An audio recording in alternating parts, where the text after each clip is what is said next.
De acá en más, con María O'Donnell. un tutorial para tiempos complejos. Javier Milei durante el fin de semana volvió a un lugar que es bastante emblemático para lo que es la Libertad Avanza y el partido político, la fuerza política que lo llevó en un tiempo récord a la presidencia, que es Parque Lezama, ahí en San Telmo, en la ciudad de Buenos Aires. Hay un anfiteatro que no debe, digamos, el gobierno decía que había 40.000 personas. La verdad es que es difícil pensar que ese anfiteatro tenga más de 6.000, 10.000 personas a lo loco como capacidad para cubrirla. Pero de todas maneras era la vuelta a las fuentes, de alguna manera, en la que Javier Milei además anunciaba, y la novedad en este caso fue que estaba, y que tomó la palabra la hermana del presidente, Karina Milei, la secretaria general de la presidencia, que lo precedió en el uso de la palabra, leyendo un discurso. Se la notaba nerviosa, pero la novedad es que esta vez tomó la palabra Karina Milei, que suele, digamos, hacer sentir su poder mucho más en las sombras que delante del micrófono.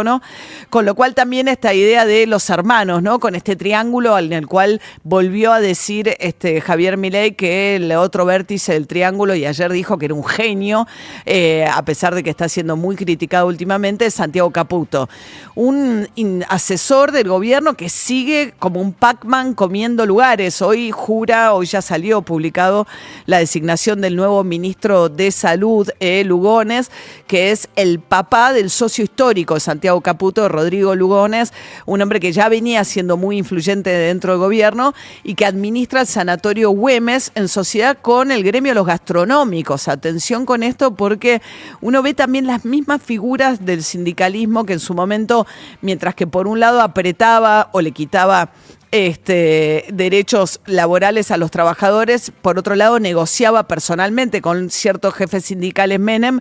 Bueno, eso se ve bastante replicado.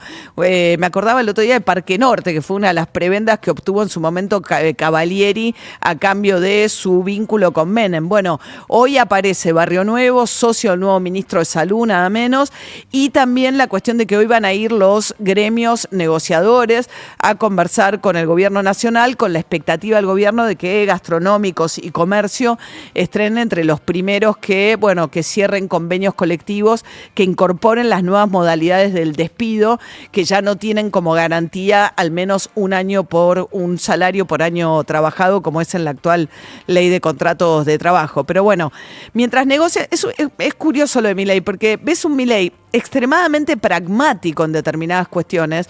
O sea, él negocia con la CGT y los sindicatos dispuestos a negociar a cambio de no quitar el aporte obligatorio a los sindicatos, se siente y negocia con ellos para avanzar con la reforma laboral. Y lo mismo pasó con China. El último giro pragmático absoluto que pegó Milei fue que de decir que él no negocia con comunistas y que no hay ningún motivo para tener vínculos con China, a pesar de que está entre los principales dos socios comerciales de la Argentina.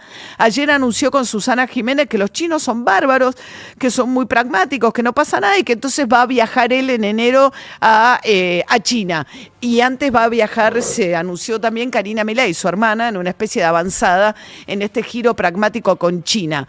Bueno, el propio Milei, mientras en algunas cuestiones se muestra extremadamente pragmático, bueno, en lo discursivo, lo que se vio arriba del escenario en Parque Lezama es que cuando empieza a...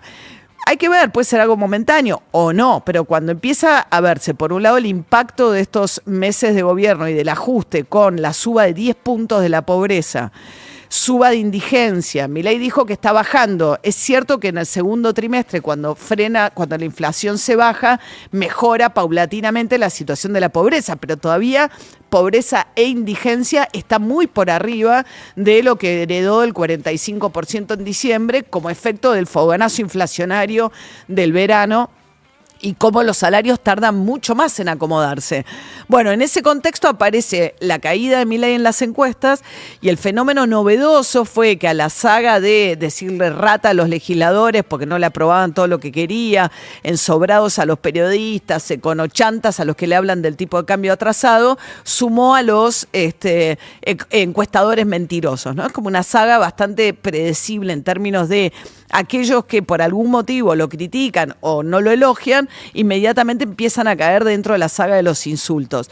Con los periodistas lo que hizo fue escalar, en realidad, muchos de los ataques de Milei, insultos, se producen con él reproduciendo o retuiteando a través de la red X determinados usuarios. En este caso, fue él en persona, en el día en que anunciaban la creación del Partido Nacional, con el que va a competir con el PRO. Dicho sea de paso, ahí hay dos cuestiones también importantes. Aparece en primer lugar Karina Milei diciéndole: yo te prometí cuando ganaste las elecciones que íbamos a crear el Partido Nacional, es decir, que iban a tener una herramienta propia de territorio político independiente de la estructura del PRO, que es la estructura digamos, en lugar de apuntar a trabajar más una alianza, es negociar desde una situación de fuerza, desde quien ejerce hoy el poder y además de quien tiene una estructura a nivel nacional. En ese sentido estaba Patricia Bullrich, que es muy curioso, porque Patricia Bullrich era hasta antes de ayer la presidenta del PRO y se sentó a aplaudir el lanzamiento del partido, la herramienta con la que Milei va a competir, por lo menos, aunque después hagan listas conjuntas, pero con la que va a tener una herramienta propia para tragarse a la estructura del PRO.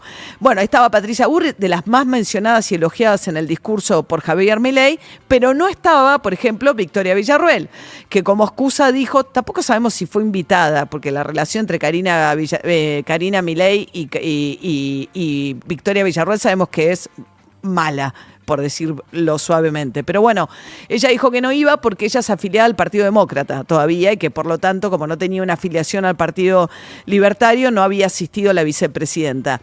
Que sabe tocar bien las fibras sensibles de un electorado con una cierta agenda nacionalista y sobre todo la causa de Malvinas. ¿Qué hizo Villarruel? Tomó un paso bastante impresionante porque es un tema central de política exterior argentina, que es cómo aborda la cuestión de Malvinas.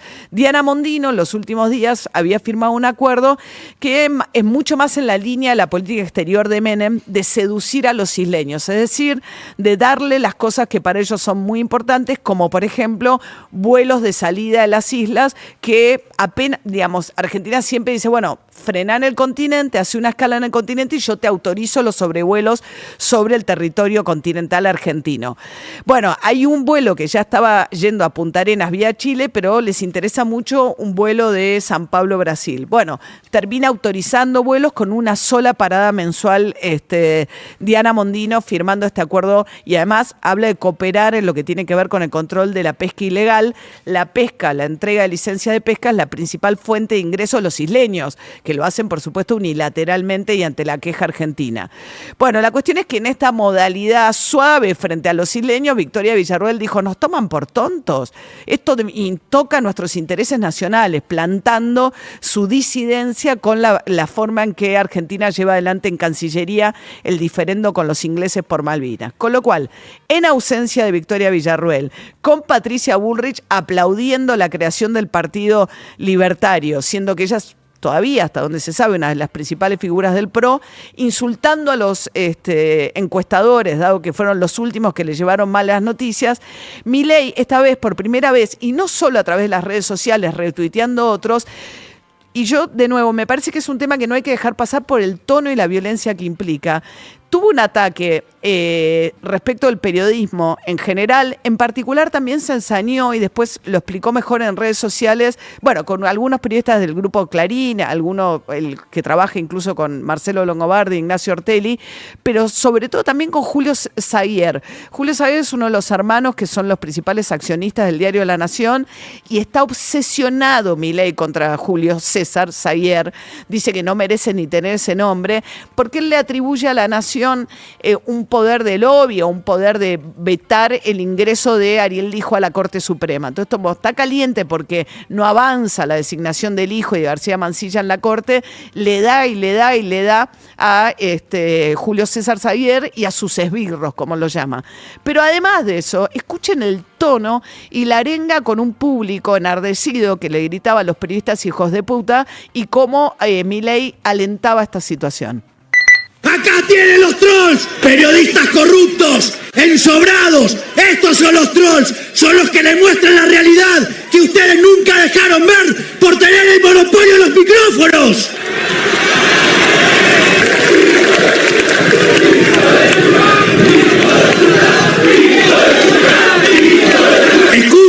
Escuchen, periodistas ensobrados. Esto es lo que siente la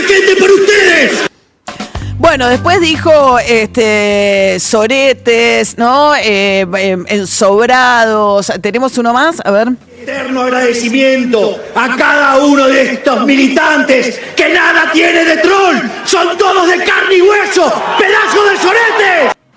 Pedazo de soretes. De esta manera habla el presidente de la nación. O sea, a mí me parece que más allá de la discusión de si afecta o no la libertad de expresión y si cada uno tiene derecho a decir lo que quiere, el tono y la violencia verbal, además la recurrencia, yo insisto con esto porque me parece extremadamente violento, la recurrencia a la cuestión sexual típicamente machista respecto de le cerramos el orto, etcétera, cuando gana una discusión o cuando cree que gana una discusión de esta manera el presidente, es algo que en las canchas está prohibido. O sea, en la cancha, cuando se habla de una determinada manera, en teoría, por lo menos cuando los árbitros cumplen con el reglamento, tienen que parar el partido. Bueno, el presidente, lejos de parar el partido, él mismo promueve este tipo de discursos de odio desde las tribunas en las cuales ya no habla como un candidato que venía de afuera del sistema a desafiar a la casta. Es el presidente de la nación el que habla de esta manera ahora en sus actos políticos.